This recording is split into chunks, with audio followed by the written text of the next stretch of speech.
основата на договорот кој што ќе биде ратификуван и потпишан со Република Грција, е утврдено како Грција го толкува и поимува терминот Македонија. И они го имаат прифатено тоа како ние, како Македонија, го поимуваме и толкуваме терминот Македонија. Се прави јасна дистинкција помеѓу тоа што за нив значи Македонија, и тоа е прифатливо за нас, и тоа што за нас значи Македонија, и тоа е прифатливо за нив. Ова што ви го кажав е основа на договорот. Истовремено утврдено е дека ние апсолутно го задржуваме правото да се именуваме како македонци. Договорот предвидува превод на името Република Северна Македонија на сите јазици. Например, Republic of North Macedonia. Договорот не предвидува транскрипција на латиничен алфабет на името Република Северна Македонија.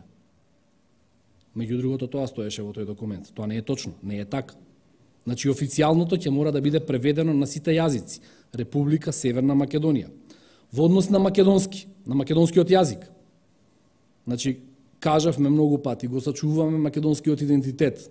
Македонскиот јазик е утврден во Обединетите нации и тој станува таков. Нема да постои фуснота во Обединетите нации. Во договорот постои член во кој што кажуваме научен факт дека македонскиот јазик припаѓа во групата на јужнословенски јазици. Меѓутоа, уште еднаш, не постои фуснота, нема да има фуснота во Организацијата на Обединети нации до македонскиот јазик. Значи, останува македонскиот јазик. Повеќе нема да имаме јазик на Фајром или јазик на... Ќе имаме македонски јазик.